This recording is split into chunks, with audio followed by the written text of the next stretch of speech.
dengan adanya bukti-bukti begini, saya ingin mengatakan Bung Aris bahwa Islam sudah jauh sekali ada sebelum yang tadi Bung Aris bilang Habib Hussein tadi. Karena Habib Hussein ini lini masanya di masa Kesultanan Matan. Karena sebelum Kesultanan Matan itu ada kerajaan Tanjung Pura, kemudian Sukarena Tua, baru bergeser ke Matan. Jadi sudah melalui beberapa periode kerajaan ini. Itu memiliki sebuah kepercayaan dengan konsep yang hampir mirip sebetulnya dengan konsep keislaman. Hanya labelnya saja masih belum Islam gitu aja. Di situ ada khusus ditentukan kepala kampungnya bahkan. Ya, kepala kampung. Kepala kantor. Bahkan yang unik kepala kampungnya itu gelarnya kiai, Pak. Ya. Ya, ada Kiai Sujana, Kiai Sutanegara. Ya. Gelarnya tuh kiai. Ini kembali kepada konteks Islam. Disebarkan di Kalimantan Barat, Bung Aris. Kita mesti memahami sejarah ini secara objektif dan komprehensif. Ya. Mungkin kawan-kawan bertanya, kenapa kebanyakan sejarawan itu mencari jejak sejarah itu lewat makam? Nah, saat ini Bung Aris, Ya. tinggalan arkeologi yang masih utuh, walaupun sudah banyak rusak ya, itu kebanyakan hanya makam. Coba di Sukadana, pernah jadi kerajaan Tanjung Pura, era Sukadana, di Ketapang era Tanjung Pura tua di sana. Matan tua itu pernah jadi Kesultanan Matan. Ada enggak kerajaannya? Keratonnya. Ya. Ada enggak? Bentuk fisiknya. Bentuk fisik keraton. Ya. Ada enggak? Enggak ada kan? Ya. Nah, enggak ada pilihan lain selain kita pergi ke makam. Sungguh pun begitu, makam itu juga sudah banyak dirusak secara. Masuknya Islam di Kalimantan Barat, ini fasenya telah dimulai dari sejak abad ke-14. Intinya itu. Dimulai dengan bagaimana mereka menyebarkan Islam dengan cara yang ramah, bukan cara yang marah. Dengan cara yang damai, bukan cara yang mencaci maki. Nah, warisan-warisan ini yang mesti terus harus kita lestarikan. Silakan beragama apapun, namun jejak adat dan budaya jangan dilupakan. Itu bagian menentukan jati diri kita sebagai orang Kayong. Ya. Assalamualaikum warahmatullahi taala wabarakatuh. Waalaikumsalam warahmatullahi wabarakatuh. Oke teman-teman, kita kembali lagi dalam pembahasan yang ringan-ringan, obrolan. Tema untuk hari ini pendekatan sejarah masuknya Islam di Kalimantan Barat. Kembali narasumber kita yang keren-keren. Di sini ada Abangda kita Miftahul Huda dan Gusti Bujang Mas. Jadi gini teman-teman semuanya, kita masuk ke materi. Di sejarah Kalimantan Barat, penyebaran Islam itu kalau tidak salah, saya sendiri mohon dikoreksi bagi teman-teman, penyebaran Islam itu oleh Habib Hussein Yang terkenal. yang terkenal. Nah, jadi menurut Pak Huda yang bergelut di bidang sejarah dan Pak Gusti Bujang Mas di budaya, apakah ini benar atau diragukan? Nah, saya tidak bilang mempersalahkan, tidak, tapi diragukan. Jadi gimana bukan kawan nih? Apakah ini benar atau diragukan?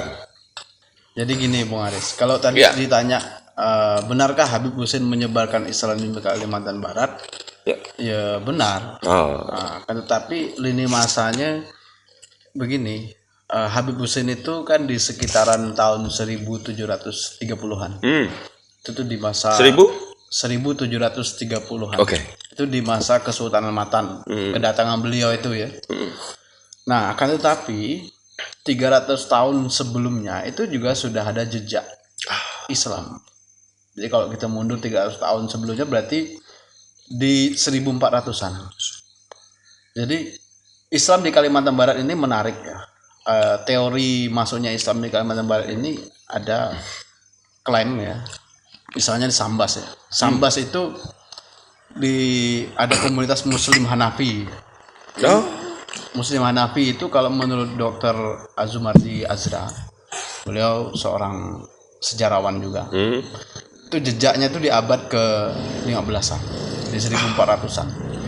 Nah, akan tetapi bukti arkeologi di Sambas untuk menguatkan tentang itu, tentang keberadaan Muslim Hanafi itu belum ada, belum ditemukan ya. Nanti baru di masa Raden Sulaiman atau Sultan Muhammad Saifuddin I. Nah, ini baru ada itu di Sambas itu. Di tahun 1700-an. Oke. Karena memang Raden Sulaiman itu juga kaitannya dengan kerajaan Sukadana tua di sini. Nah, kita kembali ke Islam Kalimantan Barat secara luas ya. Ada teori lagi bahwa Islam masuk di Kalimantan Barat ini sejak abad ke-14 melewati pelabuhan Sukadana. Nah, ini dalam catatan yang ditulis oleh Kiai Haji Agus Sunyoto dalam bukunya Atlas Wali Songo, itu menyatakan bahwa jejak dakwah Sunan Ampel. Sunan Ampel ini bagian dari 9 wali. Itu jejak dakwahnya sudah mulai ada itu sejak 1400-an. Itu di buku Atlas Wali Songo itu ada. Kemudian yang memperkuat lagi Bung Aris bahwa secara arkeologi ada bukti-bukti yang tidak terbantahkan. Jadi kalau tadi sejarah literatur catatan ya kan. Nah, kalau ini bukti arkeologinya, bukti bendanya itu adalah nisan yang berada di Keramat 9 dan Keramat 7 Ketapang. Yang menarik di situ ada inskripsi. Inskripsi itu tulisannya berhuruf Kawi Jawa kuno. Di 1400 sekian, saya lupa ya, di 1400 berapa tepatnya. Kalau tahun Sakanya 1309, 300 sekian. Kalau dikonversi menjadi tahun Masehi itu 1400 sekian. Nah, ini yang mengejutkan linier dengan keberadaan Sunan Ampel tadi. Ya, Sunan Ampel di 1400-an ya. Kemudian nisan tersebut kalau diklasifikasikan ini bertipe nisan Demak Tralaya. Di Keramat 7, Keramat 9, kemudian ada juga di Sukadana. Di Sukadana itu ada di Keramat Pulau Dato, kemudian di Keramat Tok Mangku, di Panembahan Air Mala, kemudian di makam Gunung Lalang. Ini tipe nisannya untuk di Keramat Pulau Dato itu juga Demak Tralaya.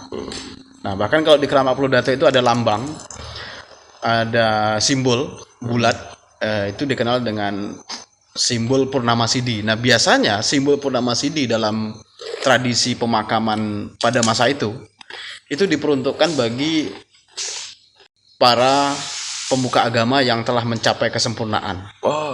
Simbol. Ya, simbol bulat di nisan ya, bentuk.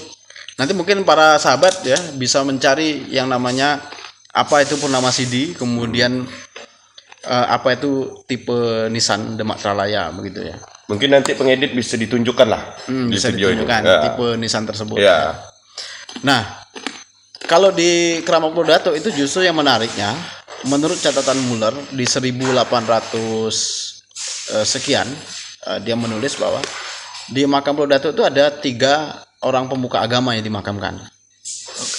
Bernama Syekh Ali, Syekh Mahmud, dan Syekh Hussein yang dimakamkan di situ ya. Ini menurut catatan sejarahnya ya.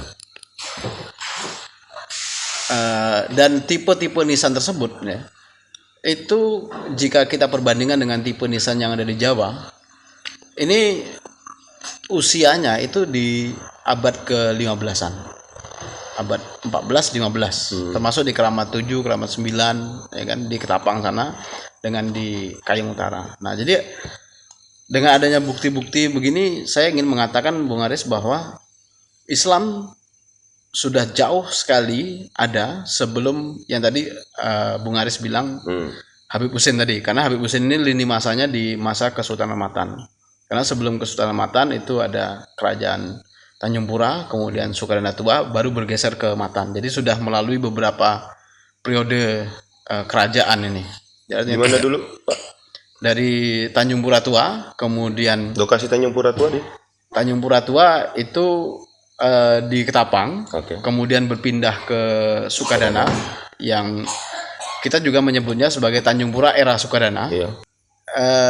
Islam itu sejak dimulai pada masa Panembahan Karangtunjung. Oh, berarti lebih tua daripada itu?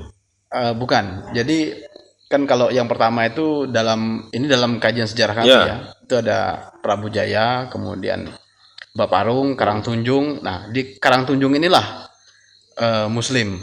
Ya, beliau bergelar Sultan Ali Aliuddin. Nah, nanti Sultan Ali Aliuddin turun ke bawah, Sultan Hasan Kawiuddin, kemudian Panembahan Bandala, Panembahan Air Mala, Panembahan Baroh, Panembahan Giri Kesuma, Panembahan Giri Mustika. Nah, di Giri Mustika inilah yang nanti setelah itu berpindah ke Matan.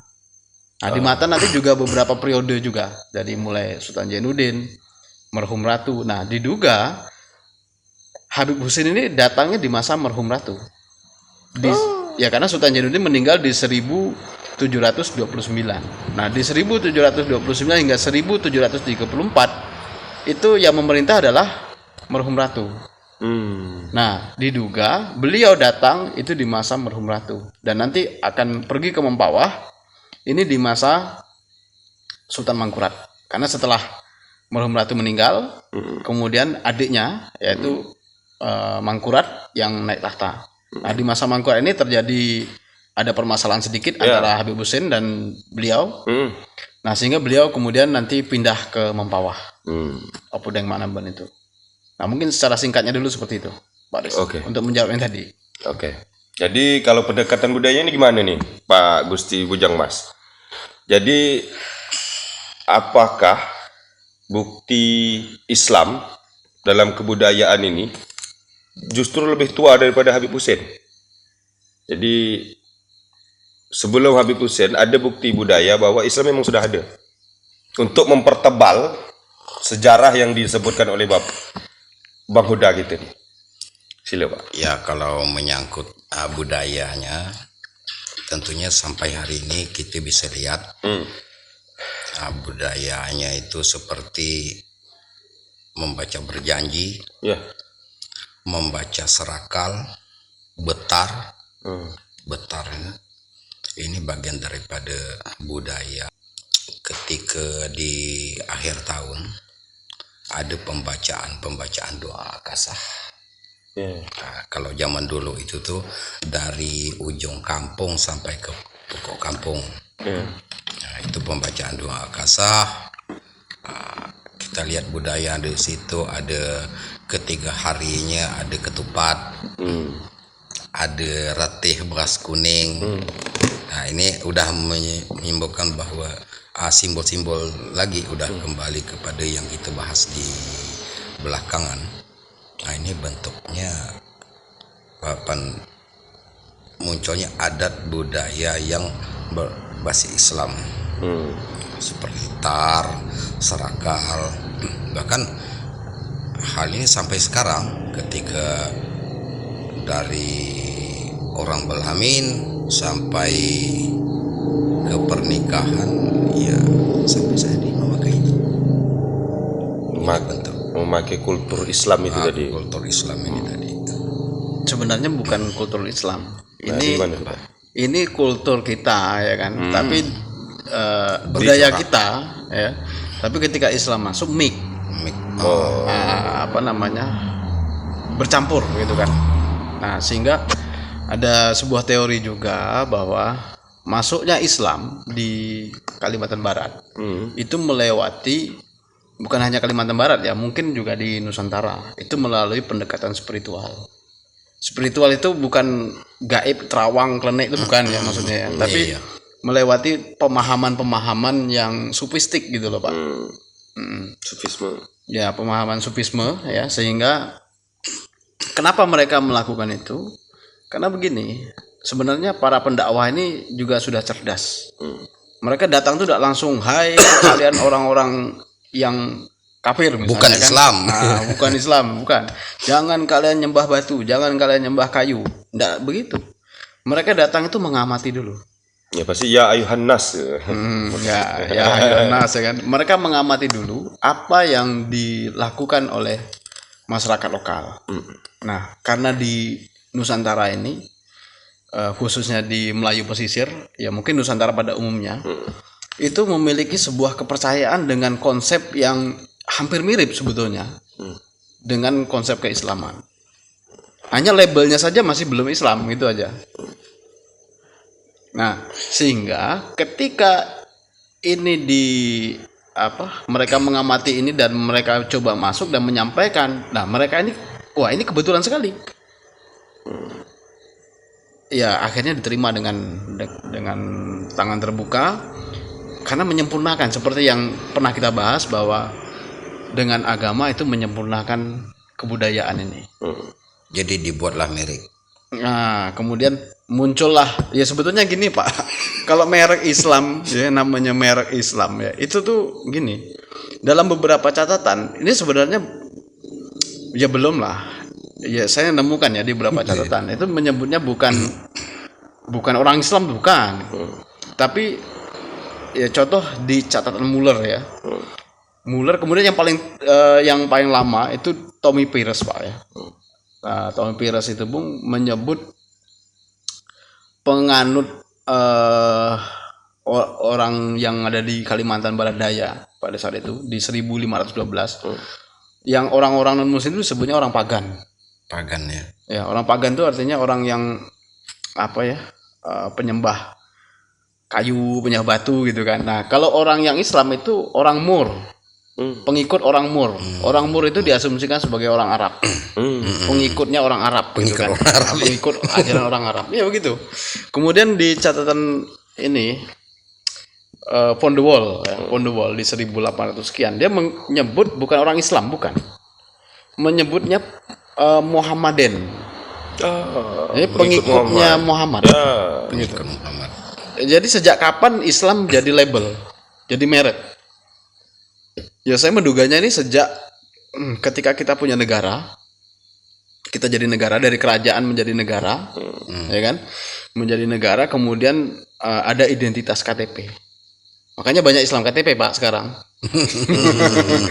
Nah lalu kalau dulu itu apa namanya? Ya pengikut Muhammad, pengikut misalnya kalau Aris ini dianggap sebagai pembawa risalah, ya nabinya Aris, ya Arisem misalnya kan, gitu. Nah jadi unik ya memang. Pada saat itu mengidentifikasi itu ya seperti itu. Nah sehingga sebetulnya yang paling esensial itu adalah kenapa disebut Muhammaden, orang Mur? Ya karena yang diikuti itu bukan orangnya sebenarnya, tapi ajarannya Pak. Esensi dari ajarannya. Gitu. Itu yang saya pahami ya dalam konteks. Jadi gini juga Pak. Ya.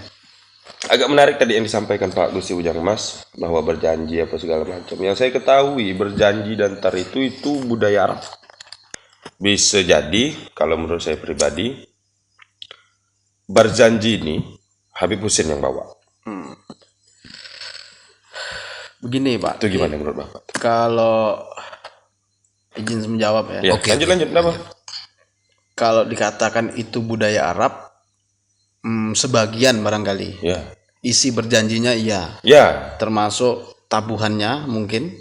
Tapi tabuhannya juga tidak bisa diklaim itu milik Arab. Karena di banyak kebudayaan juga memiliki tabuhan. Hanya dengan corak yang berbeda. Tabuhannya alat pukul. Iya, alat pukul. Enggak, kalau berjanji enggak pakai alat pukul Pak dia Pak. Berjanji itu Nah, yang tar ini. Yang tar maksudnya. Nah, oh ya. kan berjanji dan tar. Ya kan tadi yang dibicarakan kan. Oke. Nah, jadi yang saya maksud itu. Jadi kalau bicara itu budaya orang Arab, coba cek di Arab sana. Ada enggak orang Betar dengan langgam Melayu di sini? Modelnya. Atau di Jawa itu juga ada. Namanya bukan tar ya. Apa? Ya, enggak ada namanya terbangan ya. Enggak salah terbangan namanya. Itu langgamnya langgam di Jawa. Beda dengan langgam walaupun esensinya sama. Balik ke sejarah Islam yang masuk Saya lupa tentang sejarah Samudra Pasai. Samudra Pasai itu di tahun berapa itu, Bang? Ya, Samudra Pasai ini kan kerajaan Islam pertama di Nusantara. Ya. Ya kalau jejak Pasai itu di sini juga ada. Ya, itu maksud saya. Jadi kebudayaan itu dalam bentuk arkeologi, misalnya nisan. Ya. Nisan tipe Aceh yang di Matan itu, Pak Ujang. Itu Di tahun berapa itu, Pak? ada 2 nisan ya, nisan di atas bukit ya, sama nisan Said Kubra. Nisan Said Kubra itu yang di komplek makam rajanya, Pak. Nah, kalau perkiraan tipologi nisan itu di abad ke-17. 17. Berarti seabad dengan Habib Hussein tadi. Bukan seabad, hampir satu masa maksudnya, hampir satu masa. Nah, tapi yang menarik gini, Bung Aris. Dalam sebuah catatan tentang masuknya Islam di jejak Islam di Tanah Kayong ini begini. Di zaman Giri Mustika atau Panembahan Giri Mustika Sultan Muhammad Sapiuddin yang nanti adiknya ini menikah sama Raja Tengah yang kemudian nanti mendirikan Raja Sambas, Kerajaan Sambas, Raden Sulaiman. Itu ada catatan mengenai namanya Syekh Husin.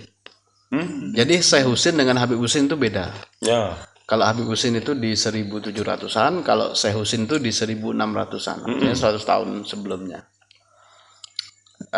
Bunyi catatannya itu begini. Catatannya ada di Kesultanan Sambas dan manuskripnya itu bisa kita baca. Jadi pada saat penabalan Raja Giri Mustika, datanglah Syekh Husin dari Mekah membawa cincin yakut merah dan Quran kecil, kemudian surat gelaran. Surat gelaran itu ya berisi gelar, ya kan, gelar untuk menabalkan Raja Sultan Sapiuddin ini, Giri Mustika dengan gelar Sultan Muhammad Sapiuddin di 1600. Kalau beliau itu kan jadi raja di 1627 hingga meninggal di 1677. Nah, artinya sudah sejak saat itu sudah ada catatannya tentang Islam di Tanah Kayong ini. Kemudian yang menarik juga di Simpang itu, Bung Aris, Simpang itu ada tatanan sosial masyarakat yang mungkin Pak Bujang nanti juga bisa menjelaskan ini fungsi-fungsi dari tatanan masyarakat. Di situ tuh ada kampung, Pak, pada saat itu.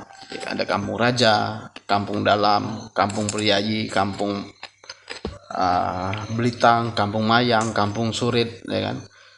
Nah, kampung-kampung ini memiliki peran. Nah, salah satu yang menarik tentang peran keagamaan itu dikelola oleh orang suku kaum, kalau tidak salah suku kaum atau priayi begitu ya. Kaum kalau saya kaum. Jadi suku kaum ini diberikan kewenangan oleh raja untuk menunjuk khatib, menunjuk bilal, mengurusi perkara kematian, mengurusi acara keagamaan, perayaan-perayaan. Itu suku kaum. Dengan upah sekian gantang dalam setiap tahun. Sekian gantang beras dalam setiap tahun. Dia tahu banyak kalau kita sekarang ini ya zakat fitrah kepada guru ngaji. Nah, mungkin kalau menurut saya ini jejak budaya kita pada saat ini itu sebetulnya sudah dimulai dari sejak nenek moyang kita dulu memberikan tadi fitrah kepada sumbangan, bukan sumbangan ya, kekambut ya. Kekambut. Bisaroh ya kalau sekarang ya. Bisaroh atau kekambut ya. Kambut. Kepada para pemuka agama tadi, suku priayi tadi. Jadi bukan priayi, kaum tadi. Gini Pak Uda, saya potong sedikit. Kalau seperti penjelasan Pak Uda, ini hampir mirip dengan kebudayaan Hindu. Di Hindu penyebutannya kasta. Ah, Kalau kasta Brahmana itu khusus untuk agama. hmm. Kasta Sudra, kasta apa lagi itu? Itu untuk pedagang. Ya. Itu hampir mirip Pak Uda. Hmm. Jadi apakah yang dilakukan mereka terdahulu Hmm. ada implementasi dari itu? Kalau ini bukan Hanya beda bahasa gitu bahasanya itu. Kalau Esensinya sama. Kalau ini bukan kasta ya, Ya, tapi ini lebih kepada apa bahasanya? Terinspirasi. Nah, kan. Jadi orang kaum, priayi, bengalang ini semacam pembagian tugas lah. Ya. Tapi mereka ya setara. Mereka setara. Jadi mereka bukan istilahnya kasta tertinggi, kemudian nanti ada yang rendah, bukan. Mereka punya tugas masing-masing. Mungkin Pak Bujang bisa menjelaskan soal ada Mengkalang, Priayi. Ya, jadi suku-suku ini tentunya ini ada kelebihan kemungkinan daripada kerajaan lain kalau untuk di Simpang. Jadi di Simpang itu tuh tanpa berapa-berapa suku, ini rajanya tidak akan menjadi raja. Jadi yang mengangkat raja ini orang-orang ini. Priaya, Mengkalang, Mambal, Siring. Nah ini yang mereka juga melakukan ritual juga ya untuk mengangkat sebagai raja. Ini yang terjadi ini hanya di Simpang saja. Makanya apa yang dibilangkan Pak Huda tadi ini mereka ada punya bagi-bagian khusus. Bahkan di situ ada khusus ditentukan kepala kampungnya bahkan. Ya, kepala Itu, kampung. kepala kantor. Bahkan yang unik kepala kampungnya itu gelarnya kiai, Pak. Ya, ya. Ya, ada Kiai Sujana, Kiai Sutanegara. Ya. Gelarnya tuh kiai. berarti kalau misalnya katakan kepercayaan ini tadi, agama ini tadi, atau pengikut Muhammad ini tadi datangnya Dudi, berarti kampung yang paling muda, kampung kaum. Sebentar dulu, saya coba menjelaskan tentang gelar kiai ya Pak ya. Jadi Bung Aris pernah pergi enggak ke Kota Waringin? Belum. Nah, di sana itu ada namanya Kiai Gede. Terus? Ya. Setahu Bung Aris, Kiai Gede itu siapa? Karena nggak pernah ke sana. Oke, enggak pernah dengar ceritanya ya. Nah, di Kota Waringin itu ada namanya Kiai Gede, itu nama masjid. Masjid Kiai Gede. Itu ya. Jadi Masjid Kiai Gede itu menurut cerita bercampur sejarah lah. Ini ulama ya kan. Kiai Gede ini ulama yang diutus dari Demak sana. Kemudian ke Banjar, nanti dia merintis di Kota Waringin, nanti kemudian yang menjadi cikal bakal pendirian kerajaan Kota Waringin. Oke. Nah, gelar kiai sendiri itu ternyata bukan hanya di Jawa. Melayu kita di sini memakai gelar kiai juga. Dan gelar kiai kalau menurut saya ya, yang saya pahami ini bukan hanya gelar dalam konteks yang sekarang Anda pahami. Kalau kiai itu seperti apa? Ya, pemuka agama lah. Oke, pemuka agama. Ya. Kalau saya memahami dari histori, dari sejarah, gelar kiai pada masa itu adalah orang yang memiliki jabatan kepemimpinan. Jadi bukan spesifik di agama. Jadi orang yang menjadi pemimpin di sebuah kampung itu sebutannya kiai. Nah, hari ini di tempat kita itu kemudian menjadi kai. Kan ada Kai Bulat, ya kan, jalan Kai Bulat. Kalau sekarang jadi namanya Jalan Pramuka, Kai Bulat. Ya. Jadi orang yang dituakan, orang yang menjadi tokoh itu disebut kiai. Dalam pemahaman saya melihat dalam konteks kesejarahan, karena mereka menjadi kepala kampung. Nah, toh nanti di kampung-kampung ini ada suku yang khusus menangani tentang keagamaan. Ya, suku kaum tadi. Kalau memang mereka para pemuka agama, ya kan, Kenapa mesti ada khusus suku kaum?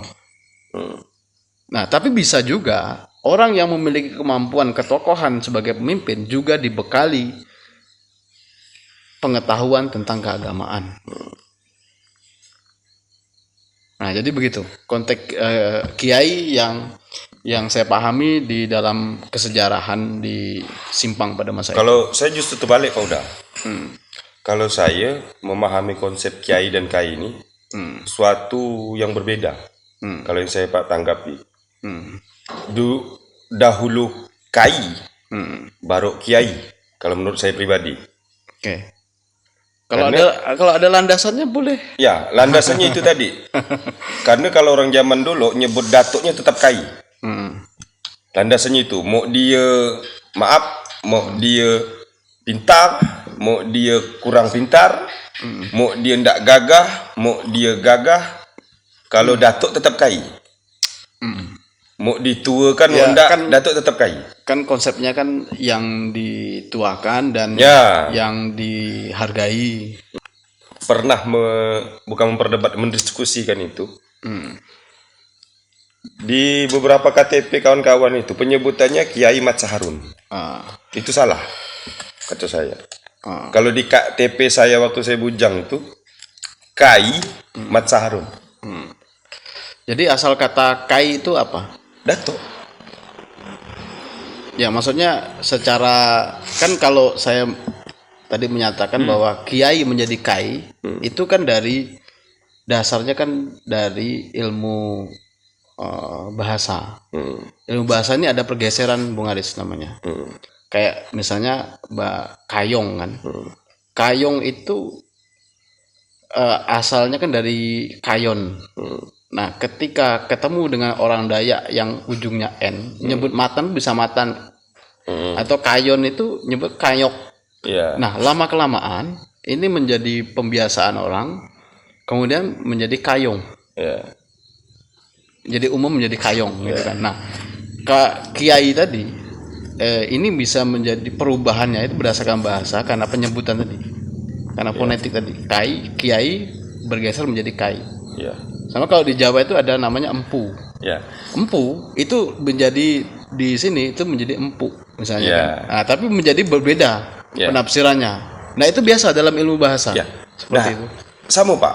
Pergeseran itu juga yang membuat saya jadi itu tuh. Yang itulah kalau saya pribadi Bang, mengkaji pakai bahasa yang kayak yang Abang jelaskan, saya kurang paham. Cuman yang saya ketahui itu zaman kepala desa yang pertama di sana itu penyebutannya kai. Bergeser jadi kiai barang tuh. Nama jalan itu tuh. Pertama jadi dari kiai Kai Mat Saharun sampai sekarang itu berubah jadi Kiai Mat Saharun. Jadi gini. Pergeserannya tuh Pak, terbalik kalau di sana tuh gitu Pak. Jadi gini Bung Aris, apapun pergeseran bahasa, kalau di Nusantara itu sebenarnya hal yang biasa. Inilah membuktikan bahwa kita ini sebenarnya satu rumpun. Satu rumpun disebut sebagai Melayu. Ke penyebaran Islam di Kalimantan Barat, Bang. Jadi bagaimana pendapat Pak Huda dan Pak Gusti Bujang Mas tentang sejarah di Pontianak? Nah, apakah itu juga jalan masuknya penyebaran Islam di Kalimantan Barat? Jadi gimana Pak? Jadi begini, itu pun udah pernah yang lalu-lalunya kita bahas. Ada kami menemukan manuskrip oleh Pak Huda ini. Jadi kita coba alihkan dari bahasa Arab Melayu ke bahasa Indonesia. Jadi itu bisu yang lebih detailnya mungkin udah disimpan di YouTube ya Pak. Nah, udah simpan di YouTube. Terutama kalau memang ada beberapa link baik di YouTube, kita kurang tahu juga ya, bahwa menyatakan Abdurrahman itu tuh mestinya membawa ajaran agama Islam. Kita untuk di kalangan itu sepakat saja ya. Cuma kalau di konteksnya Kalimantan Barat, karena jauh sebelum itu udah ada Islam. Bahkan kemungkinan kalau pohon itu tuh jangankan mau tunasnya, bijinya pun belum ada, cuma di Islam udah ada. Udah ada lebih dulu. Nah, jadi kita pernah juga komen di dalam YouTube mereka, sebenarnya ya jangan sampai memberi kabar ya, walaupun di dalam media sosial, barang yang tidak benar. Ya, konteksnya kalau beliau sebagai penyebar agama Islam ya untuk Pontianak sah-sah saja. Mungkin Pak udah lebih nanti jelaskan. Tapi kalau menurut saya ya karena beliau juga datangnya dari Matan ya, Pak. Bapaknya beliau itu dari Matan kita sini, Matan tua. Bapaknya Sultan Syarif Abdurrahman.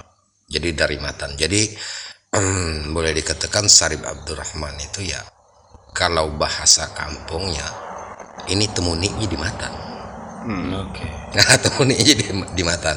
Jadi datuk dia juga perangkat raja-raja yang sebelumnya itu ya udah bergelar sultan. Ya. Nah, sekarang yang mau didakwahnya ada juga di dalam kisah itu karena perang sama Landak, Pak.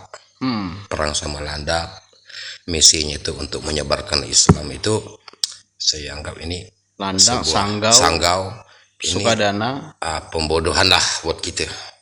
Nah, sejarah itu ya jangan sampai dilencengkan maksud saya. Cuman ini kan ada Tapi itu berdasar, Pak. Catatan di manuskrip itu waktu kita Melayu dialihkan ke bahasa Indonesianya deh, Arab Melayunya. Jadi kalau kawan-kawan pengen jelas cari sendiri. Jadi kalau soal serangan Pontianak ke beberapa kerajaan itu ada di beberapa manuskrip, Bung Aris. Di beberapa manuskrip termasuk manuskrip internal mereka, kemudian di manuskrip eksternal. Manuskrip eksternal itu catatan dari luar, itu ya. Termasuk Sanggau sendiri dalam buku sejarah Sanggau itu ada menuliskan itu. Dan di beberapa buku yang lain juga dituliskan. Dan itu sebenarnya sah-sah saja. Penyerangan itu biasa itu. Ya kayak dulu misalnya Mataram. Mataram pernah nyerang Sukadana di 1622. Motifnya karena ingin merebut Bandar Sukadana. Ya sama Pontianak di 1774 dan 1776 menyerang Sukadana itu karena ingin mengambil alih Bandar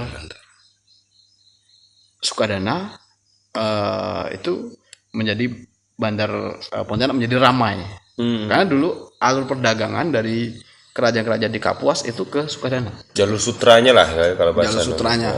Jadi kembali kepada konteks Islam.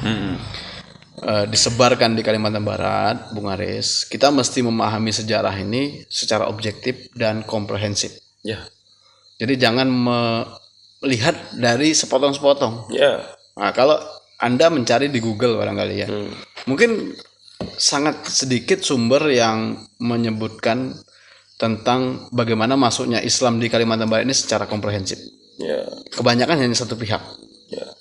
Saya tidak menyebutkan di mana-mana di bagian mana, tapi yang jelasnya banyak sumber-sumber di Google itu yang sudah jadi dan bukan diubah sih, digiring hanya berdasarkan kepentingan saja. Jadi tidak secara objektif. Nah, kalau kami coba memahami tentang masuknya Islam ini menjadi beberapa klaster ya. Jadi masuk Islam, masuknya Islam di Kalimantan Barat, masuk dan menyebar, kemudian melakukan penetrasi, itu berbeda dengan hanya sekedar masuk saja. Kan bisa saja orang Islam masuk kemudian lari, ya kan? Nah, di sini masuk kemudian menyebar dan melakukan penetrasi, akulturasi kebudayaan, ini sesuatu yang berbeda. Sampai ada tinggalan kebudayaan dalam bentuk arkeologi dan dalam bentuk budaya-budaya kebiasaan, ini sesuatu yang tidak bisa diabaikan, Bung. Sejarah itu terdiri dari 3 hal. Ya. Masa lalu, masa kini, dan masa yang akan datang. Oke. Masa lalu karena sudah terjadi, kita mengkaji masa lalu itu berdasarkan pendekatan tadi. Pendekatan yang ilmiah. Jadi bukan berdasarkan terawang, berdasarkan gaib, bukan ya. Catatan, arkeologi, temuan-temuan yang lain. Masa yang sekarang itu yang kita lakukan. Masa yang akan datang ketika kita belum ketemu dengan barang-barang tersebut, ada nanti generasi ke depan yang menemukan. Contoh kayak makam di Keramat Tok Mangku. Sampai saat ini kita masih belum tahu siapa yang dimakamkan di situ. Dan kami juga tidak mau memandai-mandai, mengada-ngada, pakai terawang apa segala macam. Kita nggak mau itu. Yang penting ini secara arkeologi ya, yang jelas secara arkeologi ini enggak tinggalan yang ada di masanya. Seperti itu. Jadi gini juga Pak udah sini yang Mas. Mungkin kawan-kawan bertanya, kenapa kebanyakan sejarawan itu mencari jejak sejarah itu lewat makam? Jadi bisa jelaskan ke kawan-kawan yang mungkin ada bertanya, kenapa harus lewat makam? Ngapa Pak Ujang? Lewat makam ini yang jelasnya kan seperti kita menemukan bata, misalnya bata merah. Tentunya kan ya ini kita bisa baca. Ya. Jadi selain mendapatkan manuskrip barangkali ya Tipe-tipe nisan ini lah. tipe-tipe nisan itu ya abad keberapa ya, yang lebih paham dengan ini ya orang tim ahli cagar budaya. Sejarawan Ya. selalu mencari apa namanya? Makam-makam lah bahasanya. Cari makam-makam. Jawabannya simpel sih. Karena tadi bahwa sejarah itu ada beberapa hal yang perlu diperhatikan. Literasi, Ya. pertama, sumber sejarah. Sumber sejarah ini bisa berupa catatan manuskrip. Ya. Kemudian yang kedua bisa berupa tinggalan-tinggalan arkeologi. Ya, oke. Nah, saat ini Bung Aris, Ya. tinggalan arkeologi yang masih utuh, walaupun sudah banyak rusak ya, itu kebanyakan hanya makam. Coba di Sukadana, pernah jadi kerajaan Tanjung Pura, era Sukadana, di Ketapang era Tanjung Pura tua di sana. Matan tua itu pernah jadi Kesultanan Matan. Ada enggak kerajaannya? Keratonnya? Ya. Ada enggak? Bentuk fisiknya. Bentuk fisik keraton. Ya. Ada enggak? Enggak ada kan? Ya. Nah, enggak ada pilihan lain selain kita pergi ke makam. Untuk Sungguh pun begitu, makam itu juga sudah banyak dirusak secara tidak sengaja. innalillahi. Gimana cara orang rusaknya? Orang yang rusaknya adalah orang yang tidak tahu memperlakukan makam ini sebagai makam bersejarah. Misalnya bata merah yang jelek, ya kan? Atau nisan yang jelek diganti. Bata merah diganti dengan semen, kasih porselen. Maka kami tahun 2022 ya Pak Ujang, itu pernah komplain dengan dinas membangun makam di kompleks Said Kubra. Dikasih semen. Ini ada temuan, kemudian dikasih semen. Jadi itu ketutup. Ininya ketutup, apa namanya? Yang aslinya ini ketutup. Nah, ini sebenarnya merusak. Nah, kalau dipidanakan bisa itu. Karena tidak sesuai dengan Undang-Undang Cagar Budaya nomor 11 tahun 2010. Oke. Di situ ada ketentuannya. Etika pemugaran cagar budaya. Oke. Jadi melihat.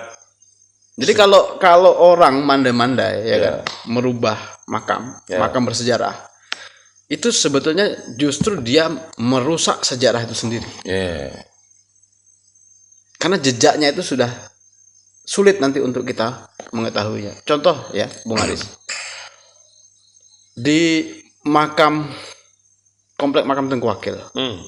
Komplek makam Tengku Akil itu nisan Tengku Akil itu sudah diganti baru. Bahkan talutnya, jirat itu juga sudah baru. Nah, kami coba tanya-tanya, cari. Sebenarnya talutnya itu dulu yang lama itu ada di foto yang lama itu, kami cari ternyata disepikkan orang, ditaruh di tepi, bahkan udah lapuk itu. Nah, kalau secara arkeologi, gimana orang mau melacak jejak? Betulkah? Ya kalau saat ini orang masih tahu, tapi kalau 500 tahunnya akan datang, orang akan terdistorsi. Ya. Ahli-ahli sejarah akan bingung. Ini nisan tahun 2020 misalnya. Loh katanya tahun 1800 Tengku Akil. Ya kan? Sama dengan hari ini misalnya di Gunung Lalang. Nisannya sudah tidak ada lagi, diambil orang, diganti dengan semen. Itu semen tuh Pak di atas itu. Gunung Lalang itu. Supaya mungkin maksudnya bagus, ya kan? Diganti semen. Tapi itu justru membingungkan kami untuk melacak jejak sejarah. Untung masih ada bata merah. Itu. Jadi intinya tentang sejarah ini selain kita bisa memahami konteks kesejarahannya, juga kita bisa dapat mengambil hikmahnya, Bung Aris. Pentingnya menjaga tinggalan ini. Nah, makanya kami ngotot-ngotot itu di Keramat Simpang. Oke. Keramat Simpang itu ngotot-ngotot itu sekarang jadi lahan sawit kan. Kami ngotot untuk minta dikembalikan sebagai area jaga budaya. Kenapa? Karena di situ ada bekas kampung-kampung bersejarah yang dulu datuk nenek moyang kalian, datuk nenek moyang kita itu pernah membangun peradaban itu di situ. Ya. Tidak ada mereka, hari ini tidak ada kita. Ya, betul. Jadi kalau ada orang kita hari ini mendukung investor itu, ya berarti sama dengan menjual harga diri. Iya betul. Jadi Pak Huda, Pak Gusti Bujang Mas, kawan-kawan sekalian semuanya yang menyaksikan obrolan kami pada malam ini. Jadi saya pribadi berharap closing statement untuk kawan-kawan yang nonton. Saya harap video ini ditonton oleh kawan-kawan pemuda karena kita generasi penerus, bukan pewaris, kita penerus. Jadi kita teruskan jejak-jejak yang baik, warisan yang jahat kita tinggalkan.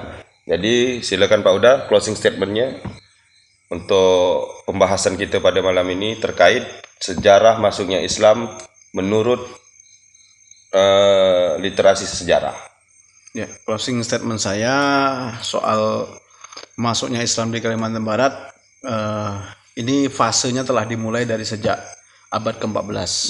Intinya itu.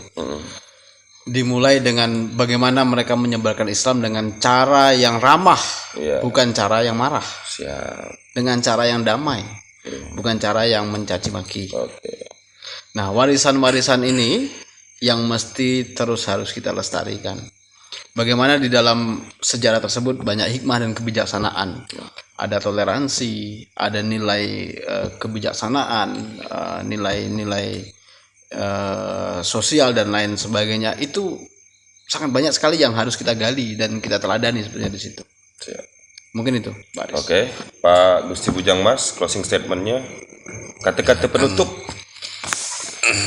Posisi Islam masuk ke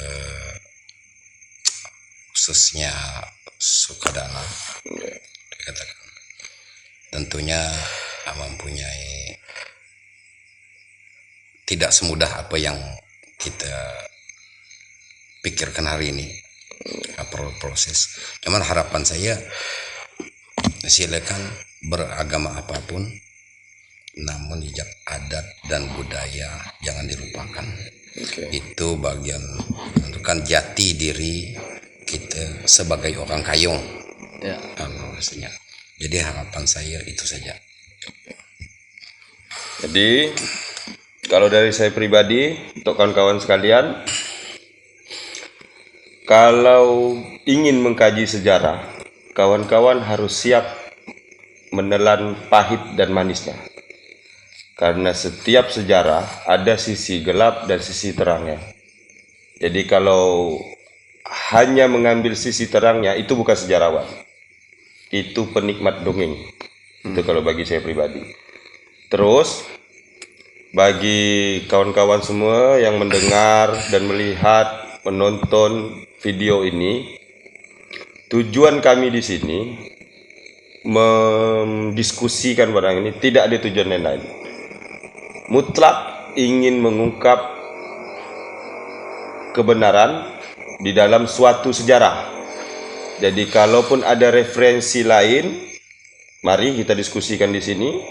Kita kuak sejarah itu, di mana kalau menurut, lupa saya namanya tadi,